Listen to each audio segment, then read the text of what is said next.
मनुष्य की कीमत। लोहे की दुकान में अपने पिता के साथ काम कर रहे एक बालक ने अचानक ही अपने पिता से पूछा, पिताजी, इस दुनिया में मनुष्य की क्या कीमत होती है? पिताजी एक छोटे से बच्चे से ऐसा गंभीर सवाल सुनकर हैरान रह गए।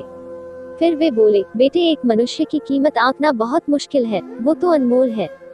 बालक, क्या सभी उतना ही कीमती और महत्वपूर्ण है? पिताजी, हाँ बेटे। बालक कुछ समझा नहीं। उसने फिर सवाल किया, तो फिर इस दुनिया में कोई गरीब तो कोई अमीर क्यों है? किसी की कम रिस्पेक्ट तो किसी की ज्यादा क्यों होती है?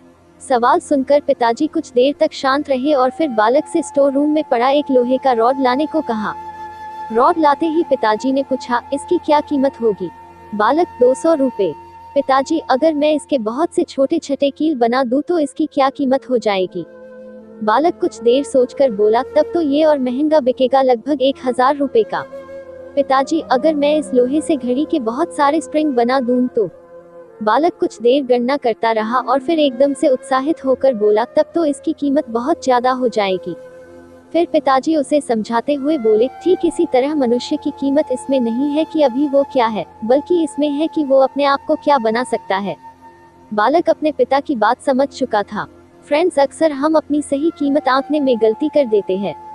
हम अपनी प्रेजेंट स्टेटस को देखकर अपने आप को वैल्यूलेस समझने लगते हैं, लेकिन हम में हमेशा अथाह शक्ति होती है।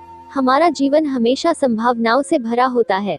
हमारी जीवन में कई बार स्थितियां अच्छी नहीं होती है, पर इससे हमारी वैल्यू कम नहीं होती है। मनुष्य के रूप में हमारा जन्म इस दुनिया में हुआ है, इसका मतलब है हम बहुत स्पेशल और इम्पोर्टेंट हैं। हमें हमेशा अपने आप को इम्प्रूव करते रहना चाहिए और अपनी सही कीमत प्राप्त करने की दिशा में बढ़ते रहना चाहिए।